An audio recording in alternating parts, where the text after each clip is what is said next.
Hey there, it's Michelle, and I am coming to you today with a little bit of knowledge that I have recently had to learn and grow from.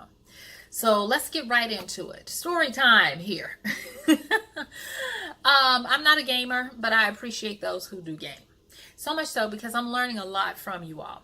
There is a concept in gaming that I've become familiar with that has taught me a really deep lesson, and that is called grinding or grind work. And what this is this is where you do certain tasks, whether they be repetitive or low level tasks, but you do them and you do them for the purpose of gaining experience points or experience or enough time in the game to be able to warrant getting either another level, a trophy, loot, whatever they, or some kind of benefit, skill, or whatever. And like that might mean if you're a herbalist in a game and you want to get to a certain level so you can make certain potions, be able to identify certain plants, you got to do the grinding, the walking around and finding plants and collecting enough so that the game will deem you experienced enough to be able to operate on a new level. Y'all, this was eye-opening for me. Eye-opening, let me tell you. For one, whew, for one, I was like, wow, this is a graphical way to describe how to build three things. One, diligence. Two, consistency. And three, perseverance. Now, I am fascinated with this concept. I'm going to be talking about it real soon. And it's called, are you ready for this? I love it. I love it. I mean, embracing it. It's called perpetual perfectibility. Perpetual perfectibility. Meaning that it's perpetual and it's perfectible. Perpetual. And I think I have that wrong. It's actually, I got it wrong. I'm sorry, y'all. It is perpetually perfectible. That's what it is. And that means that that individual, that source or whatever, always has a way to grow and expand and expound on who it is. And when I got this concept of what grunt work was from my nephew, who's in high school and had devoted a weekend to just doing grinding to be able to get to a level he wanted to in a new game, mind blown. I was like, what? And he was like, yeah, Chell, this is what you do. And when I asked him to explain to me what grinding was and what it was for, it was like boom, boom, boom, boom, boom. My mind just started exploding and popping with so many new understandings and revelations. So let me help you with just one of them. I'm not going to try to go through all of it right now because, like I said, I want to keep this to the point.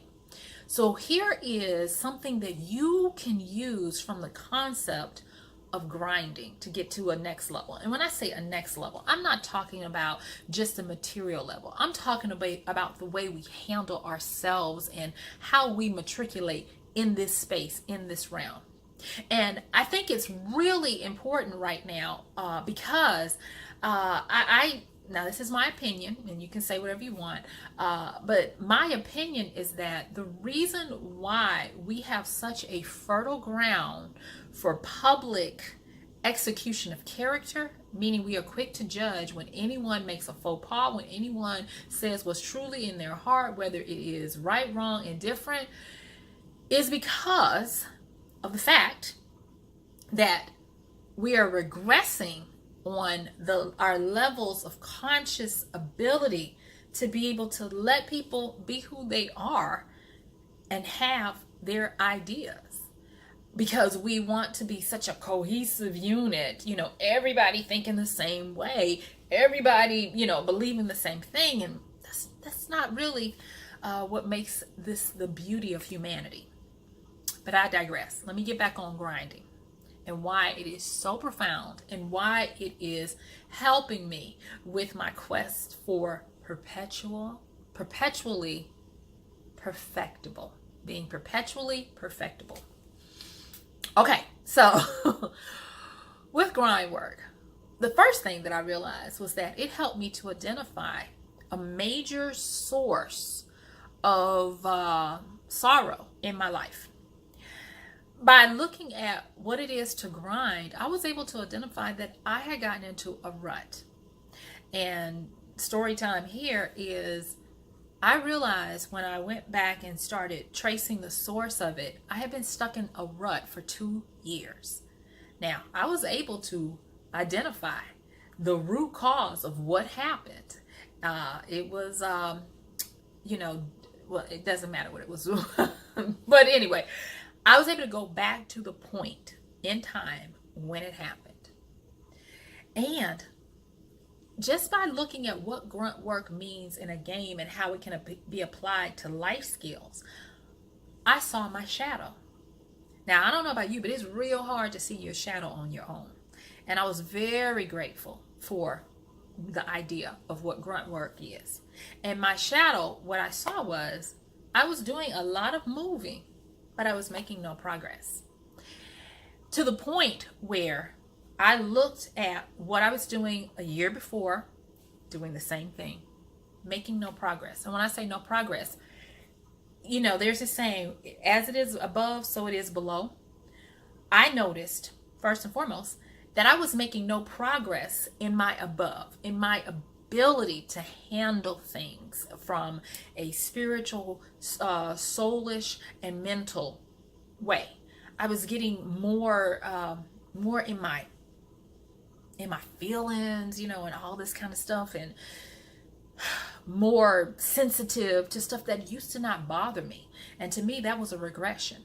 That was tip number one, that I wasn't grinding. I was in a rut. I was doing awful grunt work, digging myself into a lower and lower dungeon, because it wasn't even a trough or a trench. It was becoming my own dungeon. So being able to start to see my shadow. Now, I'm going to be honest, because it's about vulnerability. My shadow, that sucker, self-pity. I had self-pity. In a million years. Now, if someone had just told me, you're suffering from self-pity, you're all wrapped into you, I would have been like, you lying.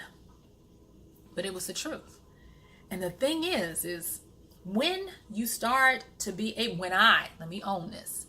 When I start to be able to get revelations about the shadow parts, the things that are in the background, being the puppet master over what I'm doing, when I start to see them, I can immediately change them.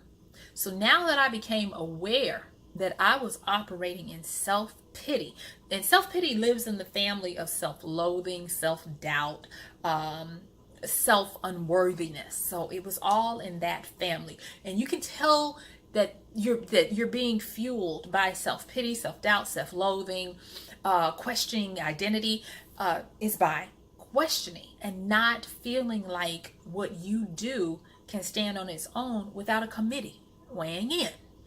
I found myself, I'm a creative, I write, and being scared to put stuff out, being scared to write, because I wanted someone to test it and read it before I finished. And I was like, I was never like that before. I had a confidence about what I produced. And so that was a tip off. So being able to realize that grunt work without the purpose of a true grind is just getting yourself into a rut. And because of that, I was able to identify that I wasn't grinding. I was grunting myself into a rut. No, I actually wasn't grunting. I was in a rut, just point blank. Let's just call it like it is. So we had that. So I was in a rut, and I identified my shadow of, and when I say my shadow, like I said, it's that I'm using it from a psychological Jungian kind of standpoint of archetype, your shadow part, the part of you that you either can't see, refuse to see, but everybody else can see. It's that part that to you, that's not true. But to everybody else, that's true, honey. That's who you are. And so that shadow part of me had to deal with unworthiness in the form of self-pity. Woe is me. And it wasn't a victim kind of thing, like nobody has it as bad as me. No, it wasn't that. It was just that everybody else, I was truly happy for them. But for me, I was just like, well, I guess it's just my time to suffer. right. So once I got through realizing and coming to terms with and accepting that had been what I was doing, I immediately said, okay, thank you for the message. I get it. I've learned the lesson and I have learned what I'm supposed to. And now I'm going to change you out. It's time for an upgrade. And I got an upgrade and I went big, y'all. And what I did was I said, okay, instead of self-pity, I'm going to have audacity. I'm going to have force of will, and I'm going to have imaginative hope. So because of that, I was able to then start saying, yes, you do need to grind to get to the next level. And I learned this, you know how you read things, and I've always been interested in alchemy and all these kind of things. And I was going back over some things that I really loved. And actually, there's this book. I don't know if I want to put the link in because some people might not be able to handle it. But what I'll do is I'll put the link in, and if you want to support this video and this message, it'll be my Amazon affiliate link. So this is my FTC thing that if you click on that link and purchase something, I may get a little bit of compensation for it, okay? But I'll put it in there. But it reminded me that there are 4 things that the true alchemist must possess. And I was like, that's it. And I'm going to tell them to you real fast. So 1, you have to have knowledge. Now, for me, that knowledge does not necessarily mean that I have to know everything. So say, for instance, if you want to have a house, do you have to know how to make the house? No. But you do need to know a few things about the house. But this is the real part that I have found that really helped me in my way of doing my manifesting and my growing and my getting out of this rut. And that was knowing self. Anything, and it's not just, you know, I don't want to scare you off by using the word alchemy as much as I want to say that know thyself is really, really the key here. And that is, who am I through the filter of love in what I want, or after I've gotten what I want, or when I'm moving to where I want to be? Who am I then? And that is a good way of knowing yourself. So say, for instance, I knew I was, now that I had been in a rut and that I was in self-pity. So I wanted to know, who am I when I'm operating in audacity, when I am operating in a force of will and hope and imagination to have any and everything whatsoever I want.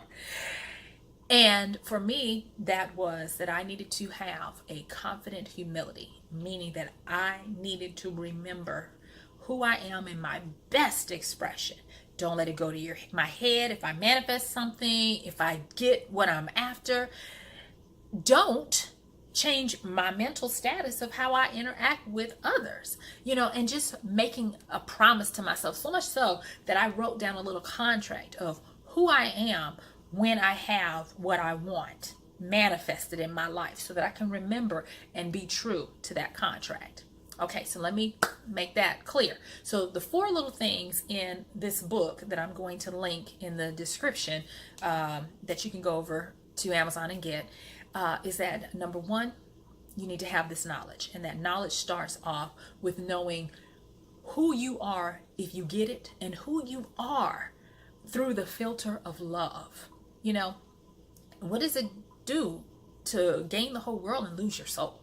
The number 2 thing after knowing is to have a will. And the will is not willpower. The will is focus, singularity of focus. You will not be deterred. It is a straight point. Did I scare y'all? A straight point. It's a straight point to where you are. Now, don't get this out of order. You need to do who you know you are first, because if you do that, you're going to be amazed at some of the wisdom you get. That I've had times when I've done the knowing myself, and I was able to see it from a different perspective to say, no, that's not for me, because if I get that, I'm going to be more miserable. And doing that knowing is going to cause you to not have a situation where you get from the frying pan into the fire, you know, because everything that looks good to you is not good for you. Okay, so once you do your knowing and you get a good vibe from that, you have your force of will. And your force of will is the determination That is the concentration. That is the agreement with yourself that this is what I'm going for. And then once you have that will where you cannot be sidetracked, the boogeyman can't pull you away, the law can't take you change your mind, a good lawyer can't convince you of anything otherwise. Okay, once you got knowing and will, then audacity. Yeah, you need to be able to dare to do it.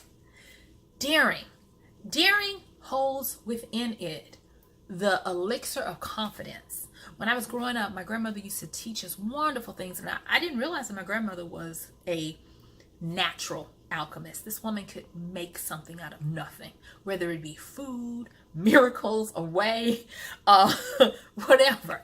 I mean, if you wanted to do something and my grandmother said, we're going to make it happen, it was just like God speaking. And she just was who she was. So the audacity to dare. And she taught us this, to know the difference between confidence and arrogance. See, confidence is a foregone conclusion. You know it. Don't matter if nobody else knows it, but you know it. There is no confusion. There is a singularity understanding. You are convinced, confident. Arrogance is where you do a projection of who you want others. It's for the benefit of other people. See, confidence is who you are when nobody cares, nobody looking, but you are who you are. Arrogance is a projection of who you want others to be and you hope you are. When my grandmother taught me that, I was like, it's a wrap.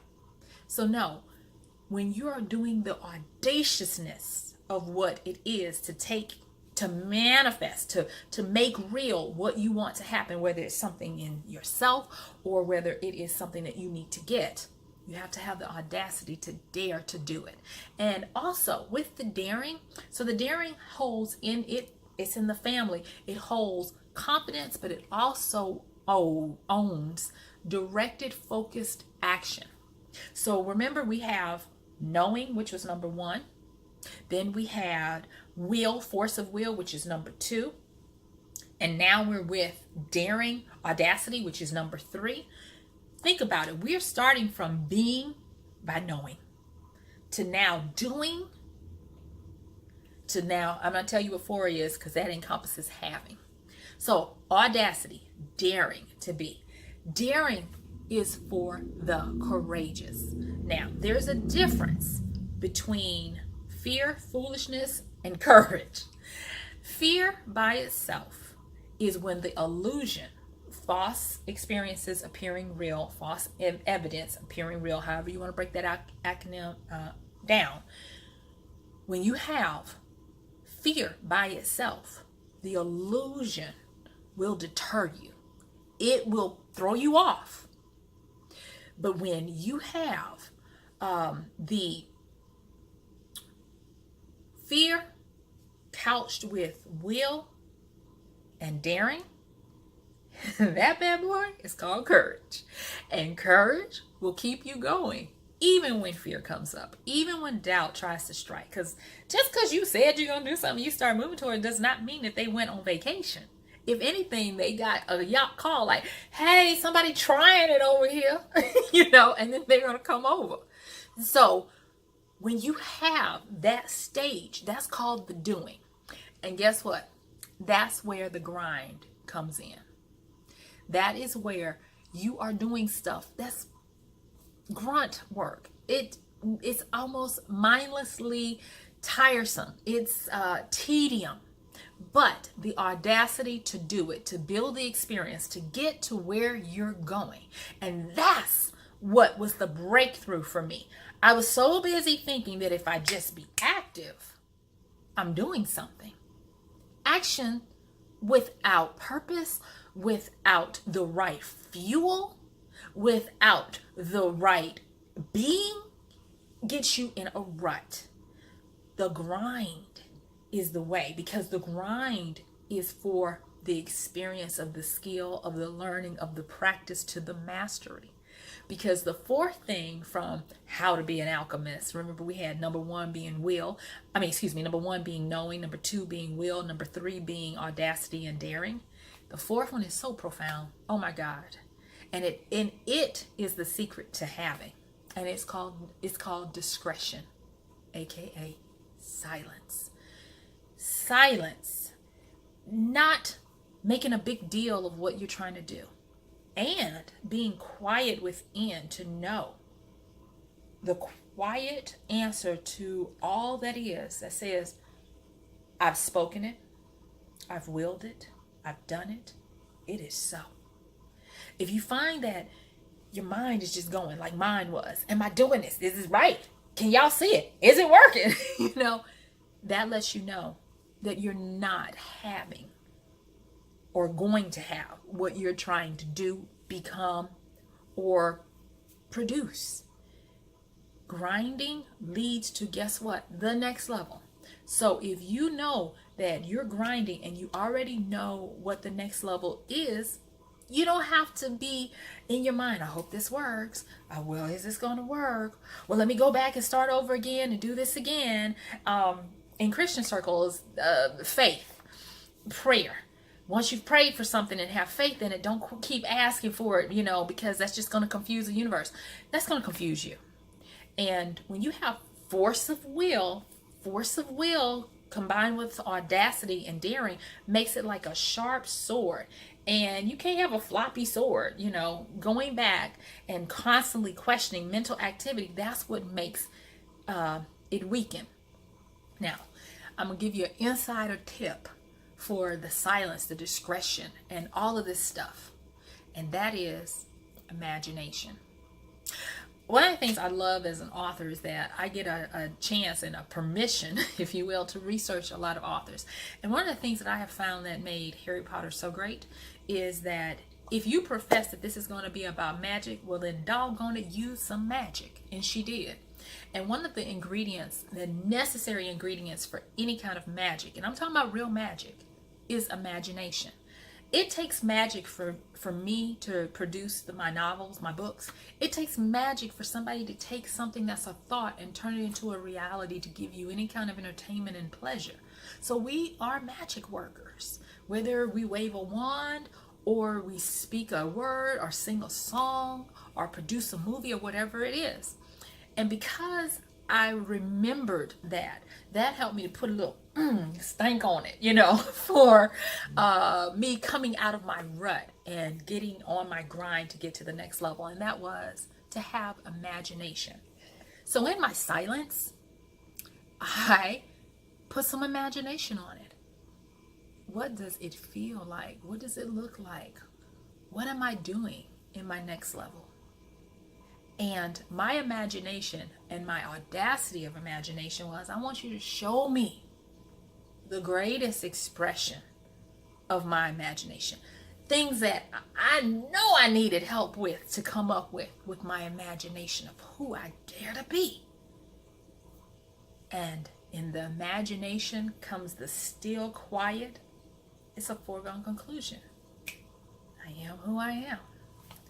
So, let me repeat these because I'm real big about making sure you get this stuff. Number one, in the grind work, in the ministry of the grind, know who you are through the filter of love. If you sense that it's going to change you and make you regress or be worse, it's not for you, boo-boo. Don't do it. But if you can see yourself of being a better person, grab onto that. Make yourself a promise. Write it down of who you saw that you could be once you have this. Know yourself and be true to that. Then employ your will. The force, that sword of straight line going straight to where you say you want to be, do, or have. And then follow that up by daring, having confidence, coupled with determination, coupled with concentration, diligence, consistency, perseverance. That's the real action part of the grind work. People might be saying, you still working that job or you still doing that? But they don't understand that you've already seen where this gets you. You've already known that this gets me the experience and the skills and the transferable knowledge and the connections or whatever it might be. When everybody else is over doing something else and you still swimming your laps, doing it over and over again, they don't know that you're building a deep muscle inside that nobody will ever be able to see, but it's the difference between you taking first and coming in second. Do the grunt work. And I forgot to mention this again. If your battery is not right, like mine wasn't, like I had the self-pity that lived in the house of unworthiness, change your battery. I changed mine to be audacity. I was like, I run off of the frequency and the creative chariot fire vehicle of audacity. Yours might be, I operate from love. I do this for family, friends, and legacy.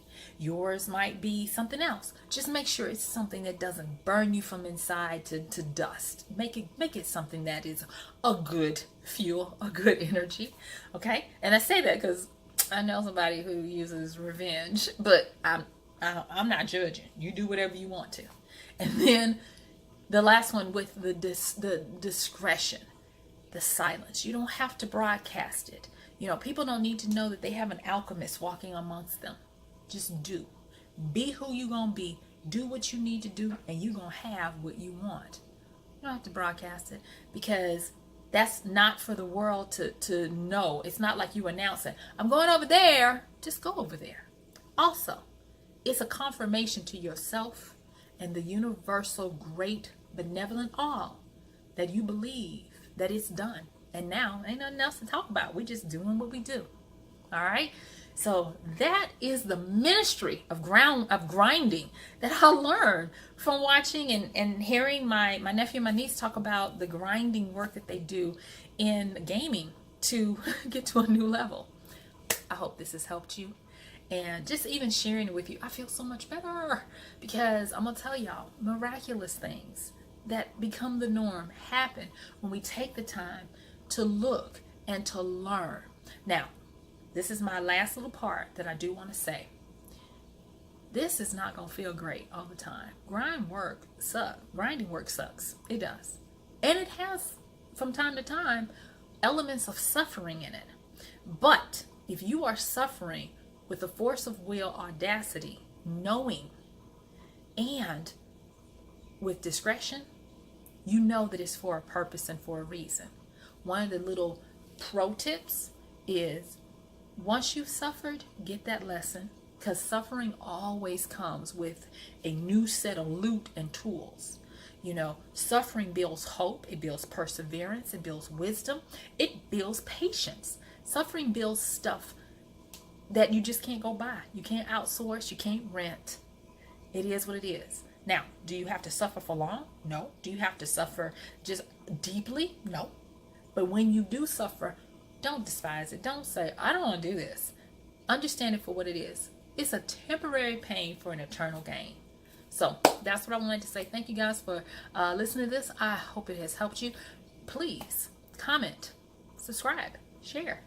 And I'm going to see you in the next one. This is Michelle Spiva. Thank you so much. And I hope you have a wonderful day.